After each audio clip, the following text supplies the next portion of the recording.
You're not building the expertise you thought you were building, and you will not have the ability to say that you've built it. You might only have the ability to pretend or to get really, really good at pretending that you're good at something. And that is not sustainable.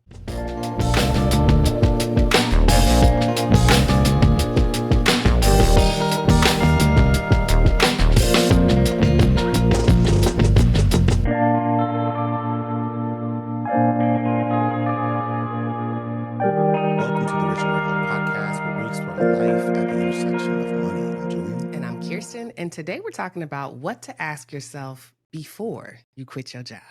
But first, I want to shout out to Z Listens to Podcasts, who left a 5-star review called Top 10 Podcast and said, "Great podcast with even better hosts. They share so many insights that I feel like I can actually take action on. Keep up the great work." Thank you, Z Listens to Podcasts. Appreciate I love that. All right. So want to hop right in because this was top of mind. One, because school's out. And at the last day of the last bus stop, both of the families that we share a bus stop with were talking about like wanting to quit their job.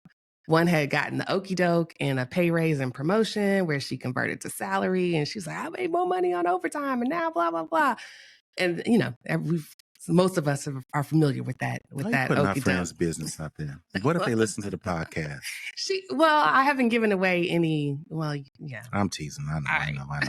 But I will say this: they didn't just start talking about this stuff. No, I know. Like a lot of people have been talking about quitting for a really, really long time, and I think this is where you're headed. It was like we need to go ahead and just talk about this on the podcast. Well, yeah, because there's a difference between wanting to vent and like actually wanting to quit, and right. I think they're both at the point where they actually want to quit, but that's where they've stopped. And I think this episode is more introspective, where it's like, you got to go beyond just like, how am I going to make more money? How am I going to pay my bills? There are questions that you have to ask about yourself and how you do in these environments that will help you stay committed to that desire. Yeah. And I feel like I'm the friend that people come to when they're ready to quit something. Like when they're actually ready to stop doing something, I'm a bit of an expert in how to stop doing shit. Like I can't always help you with how to start because of my ADHD, but certainly I can tell you how to stop. And that's funny because I'm the friend that people avoid when they want to quit because they know I told them to do it a long time ago. So now they know not to come complaining around me because I'm gonna be like, first of all, did you read the book? Right. You didn't read the book. Right. You kind of friend of you. Yeah.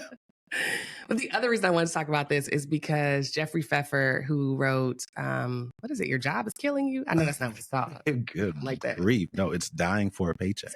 Dying for a Paycheck. Your job is murder. Yeah, homicidal work. Dying for a paycheck. Dying for a paycheck. He just did another study that showed that quitting your job actually adds more years to your life than quitting cigarettes. Like when we look at life expectancy, everybody knows if you stop smoking, you'll live longer. But very few people know that if you just quit that job, you would live longer than you would if you quit smoking cigarettes. I'm sure there's more to that.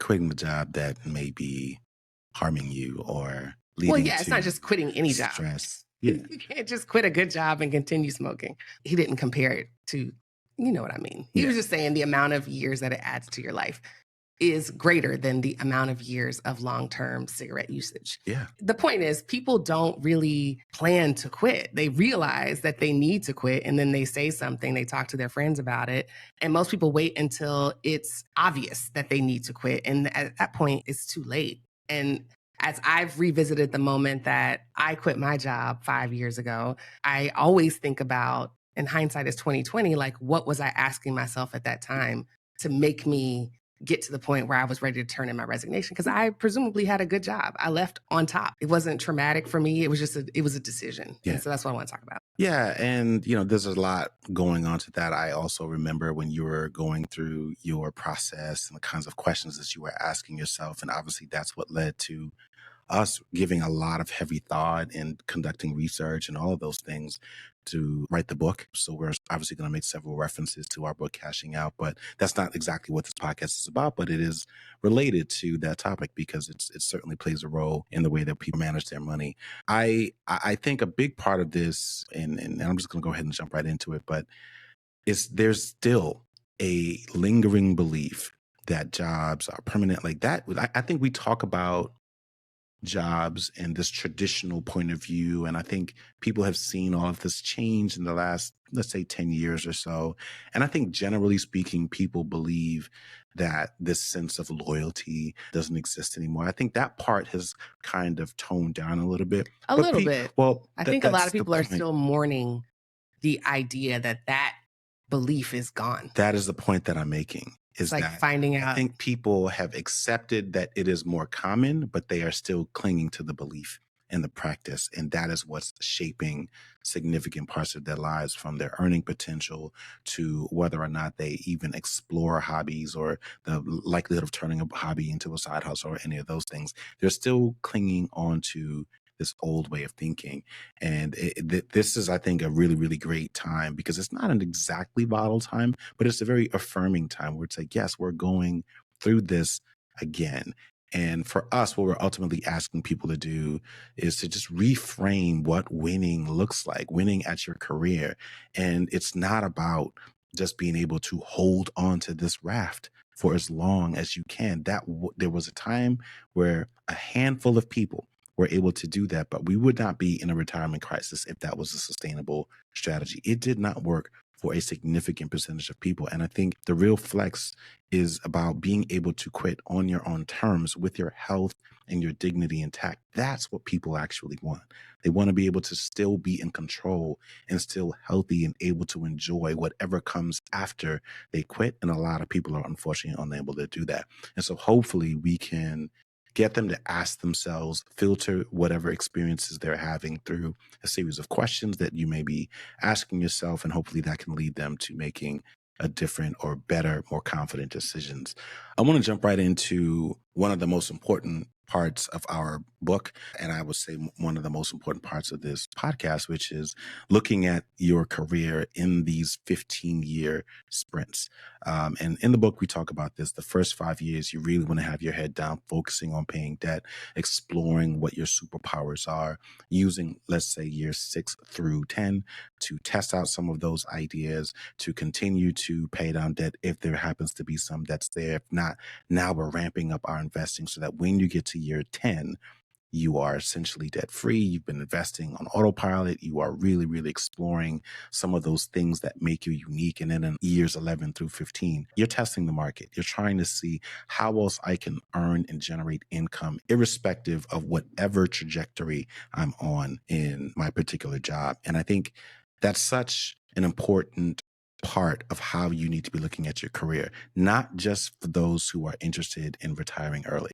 Because even if you aren't interested in retiring early, you want to have the option to walk away from an unpleasant and unhealthy and unfulfilling career trajectory or job lock that a lot of people find themselves stuck in. Because that's ultimately what leads to so many other things. You get to be, assuming you start your career at 25, you hit that 40-year-old mark and you're like, I'm so deeply invested into this pathway. I don't know how to think about anything else. Exactly. I don't know how to do anything else. I am finally over it. And if you get to that mark and you don't have anything else that you can pivot into, you really have to be mindful to not spiral into what people call the beginnings of a midlife crisis. That's exactly what it is. That's exactly what it is. I have several friends who are at the 15-year mark now, and it feels like a mid-year crisis, For sure. midlife crisis. And I think it's because of the way that we talk about careers, because we talk about them as this long-term endurance race. Most people don't even realize when they're standing at a fork in the road. The brilliance of the 15-year career is a 15-year arc is long enough to learn, to grow, to build options, but it's short enough to stay intentional, right? If you think about, I think you said it in one of the interviews we did, where it's like, if anybody who tells you 15 years is a long time, ask them about raising a child. Like, ask them about being a parent. You know that 15 years of something that you water daily, that you feed and grow and nurture and shape daily, is a big difference.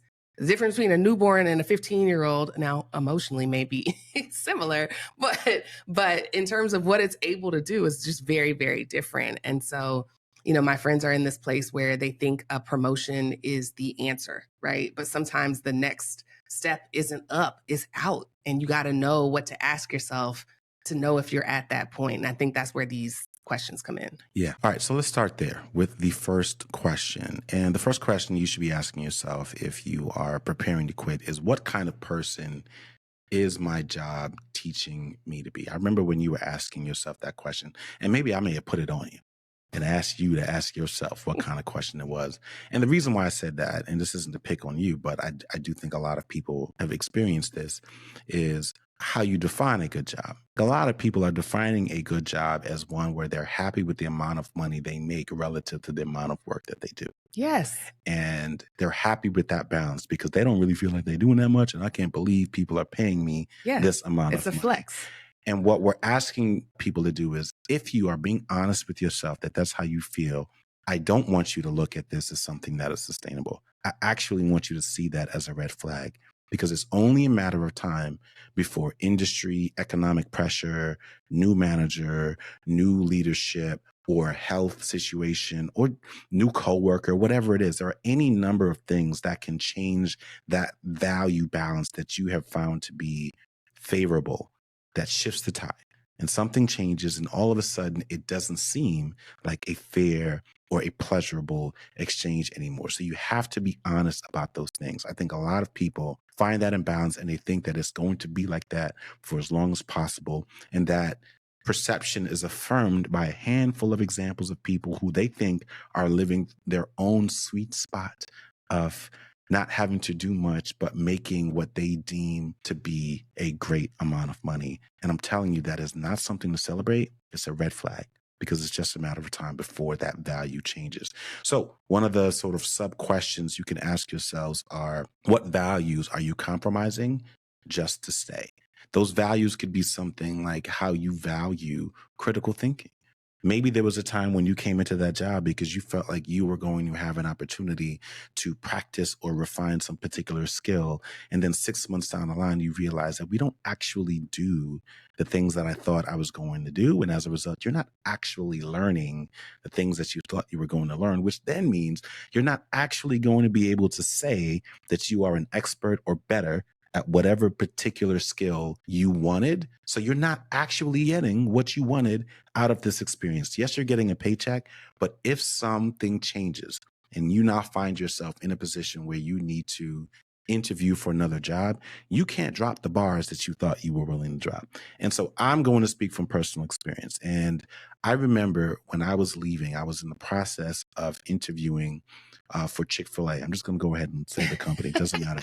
Sorry to any Chick-fil-A employees out Chick-fil-A there. employees out there. We still love you. We had I had the internal connect someone, because I knew that was a big thing. And if you live in Atlanta, you know this is one of the top leading employers in the city. And hard to get in. Very, very it's like hard. The Harvard of employers. Very, very hard to get into. Got to know somebody. I was interviewing with them, and I like all of the whatever the top 5 are, like a handful of them I was interviewing. But this particular experience, I'm just going to tell a quick story on. And I remember getting basically the alley-oop from a friend. I remember having conversations with someone who worked adjacent to that team, and they were giving me all kinds of insight on the interview process and the people that I would eventually be meeting with should I progress. And I was progressing very quickly. And then I remember him being very honest about the fact that none of this is hard, though, right? Like, just so you know, like everything you're saying is great. That's probably VP level stuff. Like the VPs do those kinds of things. And the crazy part is you still get paid like ridiculous amounts of money to do like even like lower level stuff. And I was like, oh, wow, this seems like a really, really great transition. We were well on our path to FI and doing all this stuff. I was like, yeah, this seems like a good sort of coast in and out. But that decision right there, one, I knew for sure, just in terms of the culture of that company, I was going to have to make a lot of compromises. They're a very, very conservative company. I'm a very innovative person. This is not a very innovative company. And I think the particular position was around menu development. Yeah. And so I was like, oh my gosh, I could do that in my sleep. I got all kinds of ideas. But this is not the kind of job that's about menu. They just want a different flavor of lemonade. That's innovative. Big innovation for the year is we're rolling out a strawberry lemonade. Yeah, the menu is the same. The chicken there sandwich. Is no innovation. Like innovation is going to be, oh yeah, no, next year we're rolling out Kobe cheese. big pepper jack moves we're making this year. Like, that's innovation. And I'm not saying that to knock the company, but No, that's it the works. nature of the business. They don't have time to be trying out sriracha and, honey flavored this or that. Like 2 or 3 things a year. That's to be it. fair, Chick-fil-A does innovate quite a bit, but it's on the delivery of their food, not on the menu itself. Correct. Right? Like, that's what we're saying. And at the end of the day, they're a privately held company and they can do what they want. Correct. But I think you're absolutely right. When you get down to the brass tacks of what values that you're compromising, you also have to go beyond just you and your skills. There are values that you have for people in your life that you're compromising. Do you roll your eyes every time your child needs something during the day? Do you roll your eyes every time your spouse or somebody is sick and needs you to do something a little extra in addition to your job? It's like, those are values that you may have, you may not have them, I don't know, but you may have values of that you feel like you want to be there for your kids during their important milestones, which contradict with the things that you have to do on your job every day. And you continue to compromise on those things for this job. And that's what the job is teaching you to do. It's teaching you to say that if it needs something, then what everybody else needs is secondary. And in worst case scenario, is actually quite annoying. Yes. And that's something you have to be honest with yourself about. That was the final straw for me, and this is no shade to anyone who has particular religious belief, but we're not a religious family. That's not who we are. We fall more so in the category of being spiritual or something like that. But I remember, because they're not just asking for your employment, they're asking for a familial relationship. Yes. It is very Dave Ramsey-esque. Yes. Right? They, like, your spouse will be interviewed. Your child would likely go to the daycare. It would not be uncommon for you to be in a meeting and to open it with prayer, holding hands with coworkers. And so I remember thinking, actually, like, if ever I were willing to say this isn't a good fit, now's a really good time to say, wow, I do like these things and I love the cachet of being able to say that I work for this company. My values are being compromised. It's teaching me to be something that I am not in exchange for money. And I don't need to do this at this point in my life and at this point in my wealth journey. And so those are the kinds of questions. They're big, meaty questions, but I think you have to ask yourself that question. What kind of person is this job teaching me to be? And in a lot of cases, it's not really just a matter of values. It's a matter of skill set. You are not getting the development and the training. You're not building the expertise you thought you were building, and you will not have the ability to say that you built it. You might only have the ability to pretend or to get really, really good at pretending that you're good at something. And that is not sustainable. And so why walk yourself down that pathway? Yeah. And I know there's somebody out there that's saying, like, you know what? I don't even need no job to teach me to be something. That's not why I go there. I don't need it to. And I'm gonna challenge you a little bit to say, anything that you are dedicating 40 to 50 waking hours a week to, you should be able to leave with something. Like, regardless of whether you look at it as teaching you to be something or whatever, when you're immersed in an environment that long, that often, you have to realize that some of the lessons aren't necessarily taught, they're learned. Whether you think it's teaching you something or not, it doesn't mean that you're not picking up anything from being in that environment. I didn't realize that I was being petty or passive or cynical because of the way that emails came into me and how I started thinking about people and started grouping them into different categories and genres. I didn't think I was great at pretending and taking credit for the results of work that I actually paid an agency to do. Correct. Like, yeah, I was a marketing manager, but I wasn't in Adobe designing no campaigns or flyers. Like, you cut the check. I cut the check. And that's not to say that that's not a skill, but you really have to be honest about the things that you take credit for in corporate world. And the same thing happens, in tech. Sorry, tech employers out there. You get to say, I'm in tech. And it's like, are you though? Are you though? You work for a tech company. And yes, you get to say you're in tech, but you may not be able to pivot from there to another company. Or if you do, you will find yourself trying to wedge into another likely comparable organization that, to your point, is adjacent, but isn't a part of the core operations. You're not getting the actual training and development or absorbing any of the real things that you might be able to convert into value to another employee or even to yourself. You're a paper pusher. We just have to be honest about that. And that's true for a lot of middle management. Middle management is just paper push and respond on an email, and nobody's accountable for anything. They know exactly where they stop. They pass it on to somebody else. And after that, they don't really know, but they get to say, oh, I was responsible, or I'm part of the team. It's like, okay, on paper, sure. Yes, you are on the org chart, but you don't know anything about what you actually did. You don't. And you have to be honest about that. Yeah. All right, so that's the first question. What is this job teaching me to be, or who is this job teaching me to be? The next question has more to do with power dynamics and autonomy, which are themes that we also talk a lot about in Cashing Out. And this question is, do I have any real say in what happens to me here?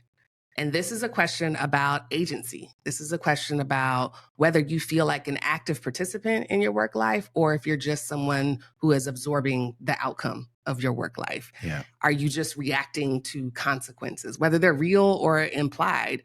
If you don't have influence over your workload or your schedule or your personal development path, and it's already fixed, that is an indicator that you've reached your limit. If you've stopped asking for more because it never goes anywhere, and you started like dimming your own potential just to fit into the organization, so you no longer offer up an innovative menu option, you look at what's already there and just kind of tweak it, even though that's not the way that you think or even what you believe, that's a form of resignation. It's not the kind that we're talking about. It's not quitting the job, but it's quitting something. It's dimming something in you. It's censoring something in you.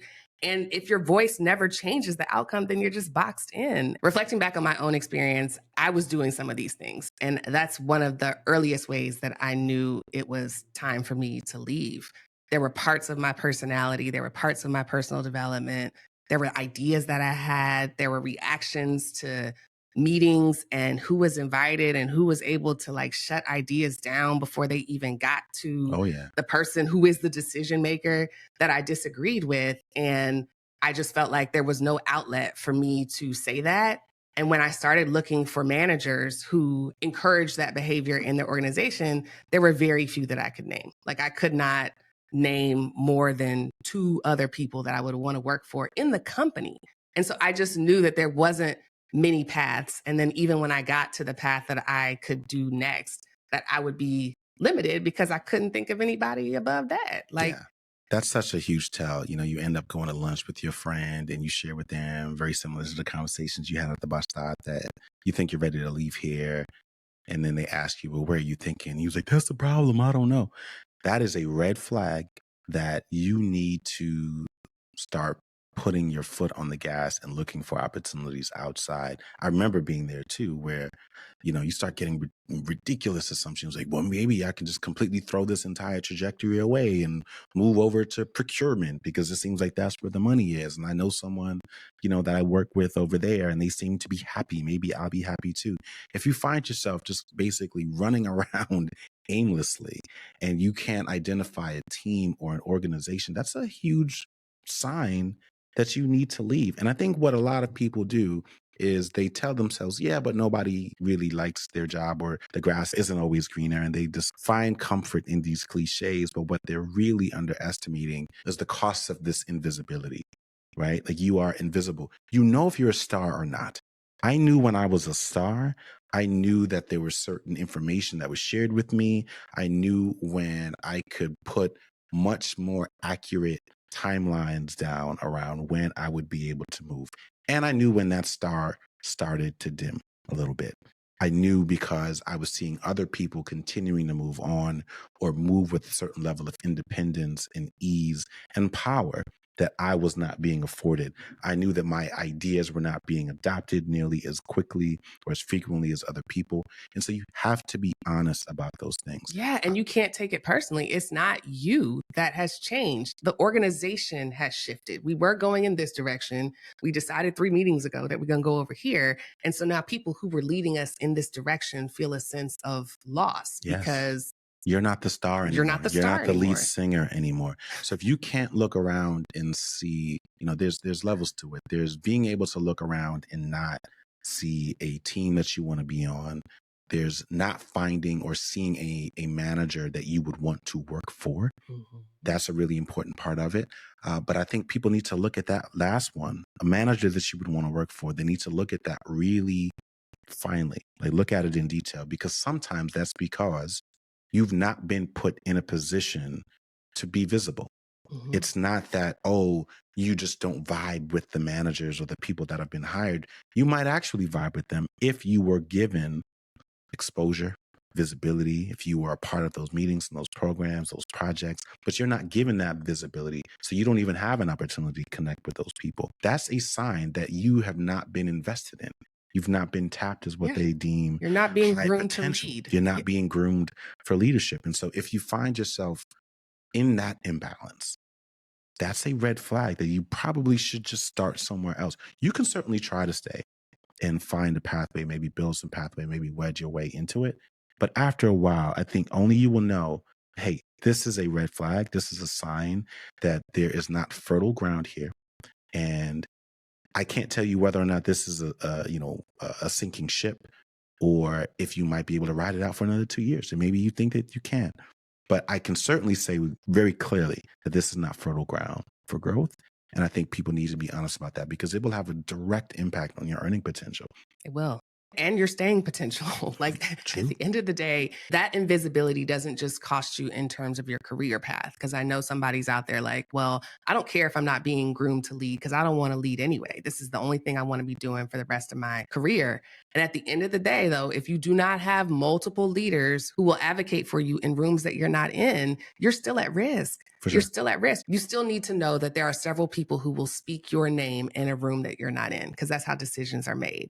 And it doesn't always save you. There's lots of people who have been let go who had that, who had lots of advocates among senior leadership or other departments and still lost their job.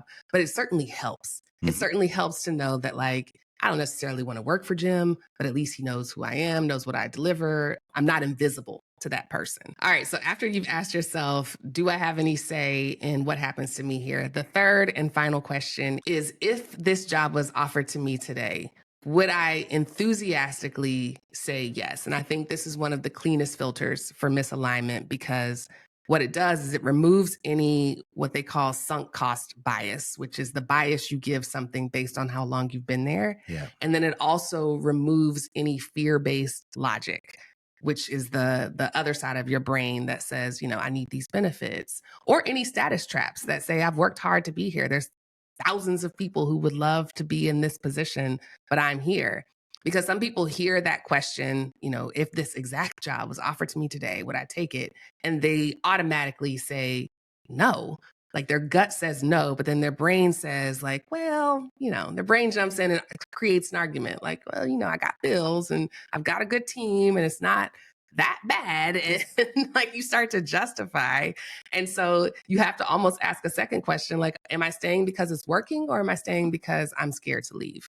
And I think if you wouldn't automatically choose that job today with your current knowledge, then why are you choosing it every single morning? That's really what you're getting to when you answer this question. Like if you wouldn't do it, as a different version of you, then why do you do it every single day? And again, this is not about being ungrateful. This is not about like beating yourself up because you're doing something that you don't necessarily want to be doing every day. That's adulthood. But it is about being honest and saying, I am doing something that I don't want to do. I don't want my fear masquerading as this emotional trap that keeps me in it. I do know that if I continue to do something that I don't want to do over a long period of time, it will affect my personality. It will affect my relationships. It will affect my income earning ability. It's about being honest about that. That doesn't mean that you have to do something about it immediately. It just means that, like, no different than sugar intake, alcohol, and all the other things that you discover, you really shouldn't be doing it as much as you're doing it, that you can at least start the conversation with yourself about what to do next. You know what I find interesting about everything that you just said is, if we weren't talking about jobs and we were talking about relationships, it would sound exactly the same. Yes. In my opinion, right? If you had been married, we've been married for, it'll be 10 years this year. And I'm sure we'll end up talking about that as we get closer to our anniversary. But, it's like a vow renewal. Yeah. Like we just finished watching, which was really good, 4 seasons on Oh, Netflix. yeah. And that was such an important part of that series. It was centered around these two characters that were approaching this vow renewal. They'd been married for a significantly longer period of time. And, one person was ready to go. The other person kind of knew things were falling apart, was very much afraid to start this new life on their own. And you start to see both sides of it. Well, what's the difference between just a bump in a road and a red flag? They kind of look the same. They don't feel the same, but you just feel like I just need to hold on. And everybody goes through this. It's a very, very difficult situation to navigate. But what I will say is, while the conversations sound similar, if you do see it the same way, that's how you know you have placed far too much emotional value on your job. Because Mhm. the conversations in terms of structure and the kinds of questions that you should be asking yourself are similar, but the weight should not be the same.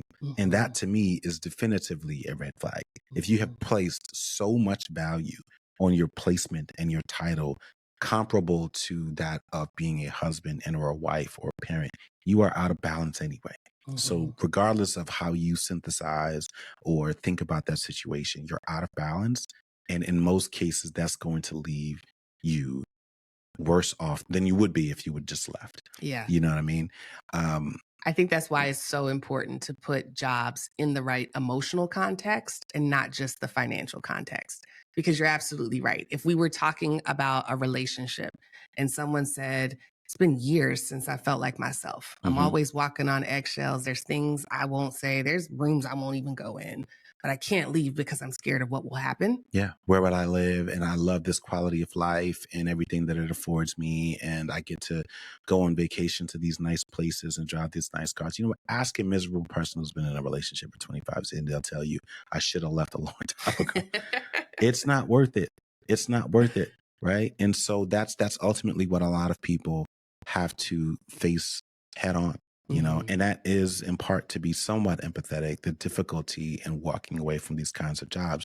But I just hope that there's someone out there that's listening or watching that can realize, what, that's them, and that they need to reframe that quandary as a red flag. Like, call it what it is. You are out of balance. You've placed far too much value on that title, that company, that job, because now you feel like everything is tied to it and you can't walk away from it. And you're willing to be miserable until you die or until the situation is forced on you that you need to leave. Like, you'd rather they leave you than you leave them. Right. Yeah. That power imbalance is so messed up and so uh, cancerous, if you will. I Yeah. apologize for using that word because I know it's one that upsets a lot of Well, people, it does but metastasize it, like a it does. cancer. It does. It grows and it spreads. And our message has always been you have to take what the job does give you, which is money, Mhm. and use it appropriately, right? You can take what they do give you, as little as it is or as much as it is,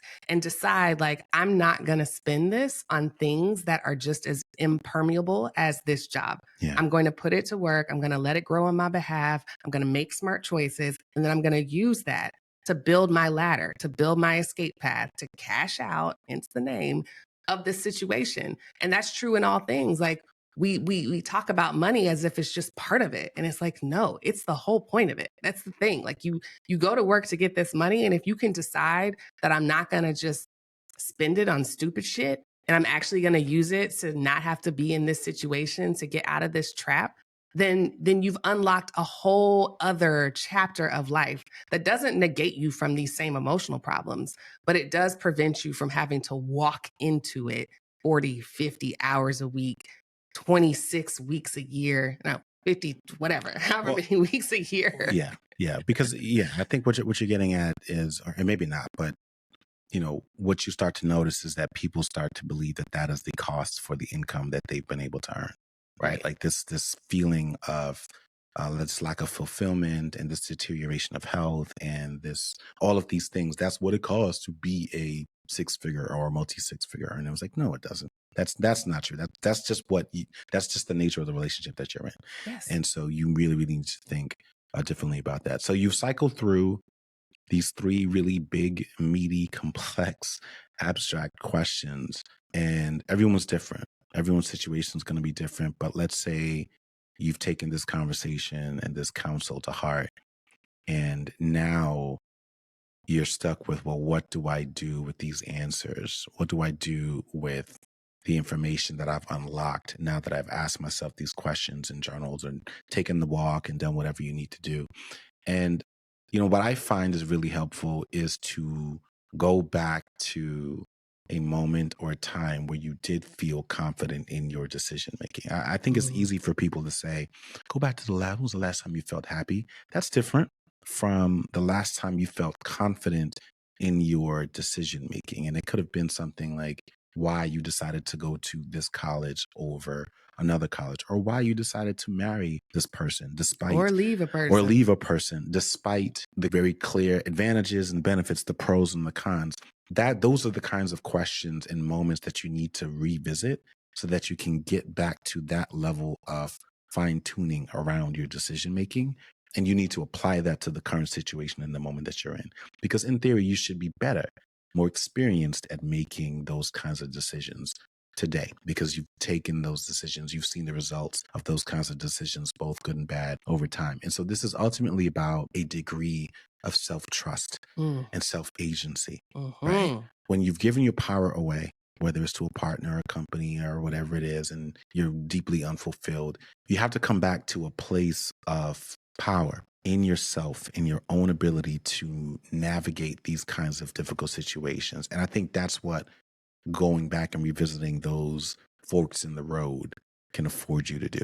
Yes. Right. Yes. And because I can't tell you what to do. You may ultimately decide that the most important thing for you to do is to grin and bear it, to tough it out, to seek fulfillment somewhere else, and to try to, you know, relieve yourself of this attachment to this job or these situations, but you're going to find more peace in wellness or travel or whatever it is. That's fine. That may not be, permanent, but that's fine if you're able to do that. But I think ultimately, you're going to have to make a decision, and you don't want to fall into a cycle of kicking that decision down the road. So yeah, finding that self-trust, reminding yourself of the previous moments in your life where you've made really, really big decisions.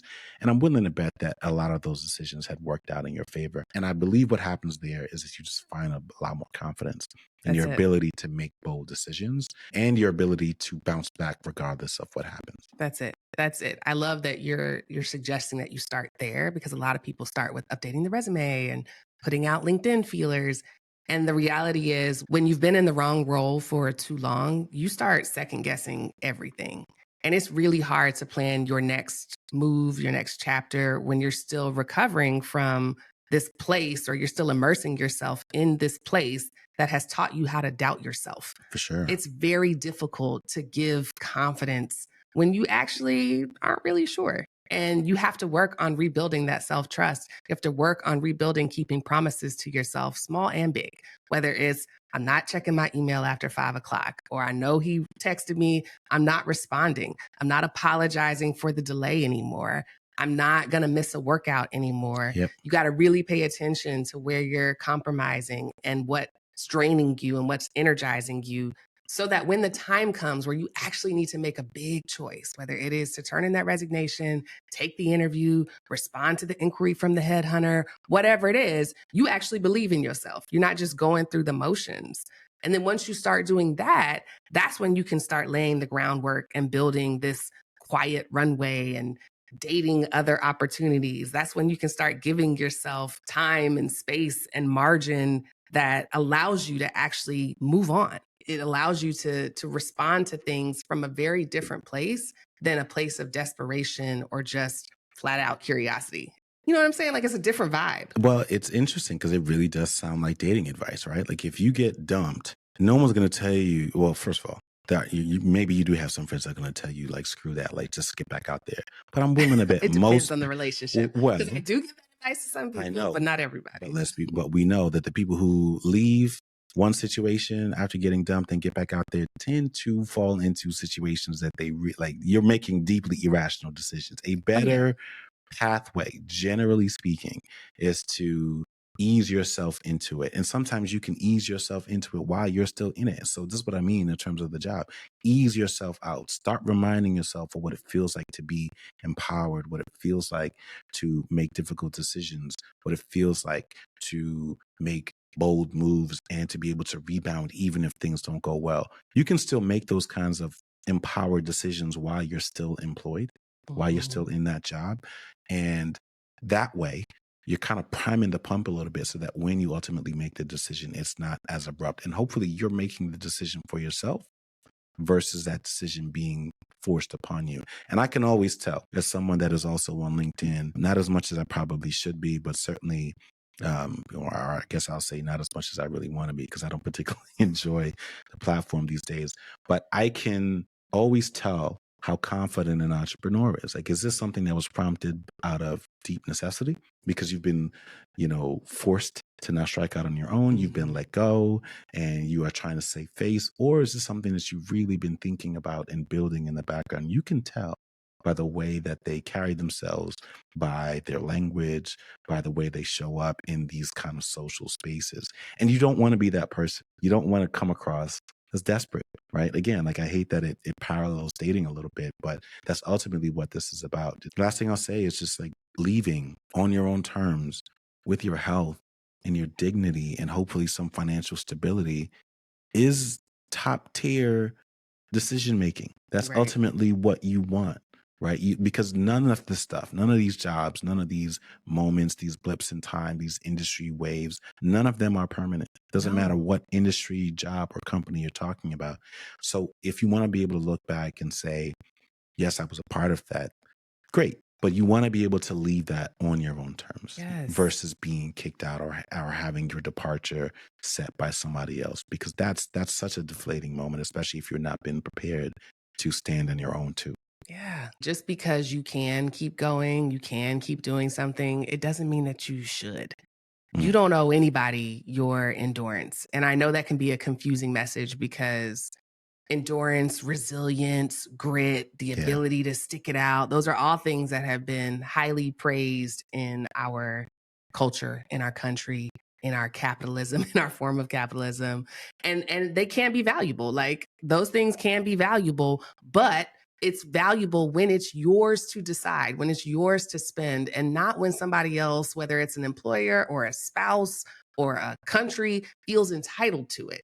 That's the difference. You should be looking at your endurance and your ability to stick anything out as something that you have, that you give to the world, not something that people just come and take when they want it. Yeah. And once you realize that, you stop giving it at the expense of your peace of mind. Yeah. It's not a one size fit all virtue.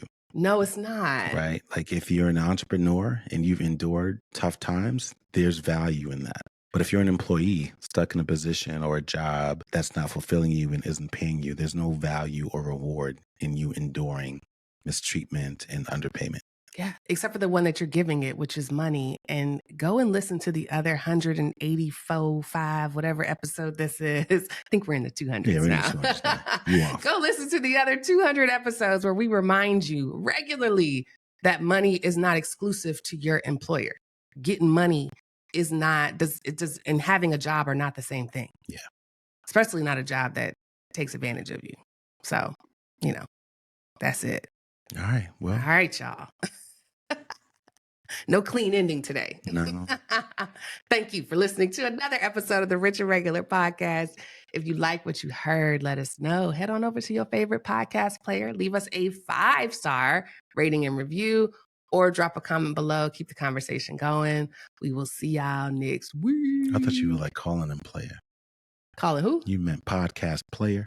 Yeah. I thought you were like, go ahead and head on your podcast player. Why are you bullshitting?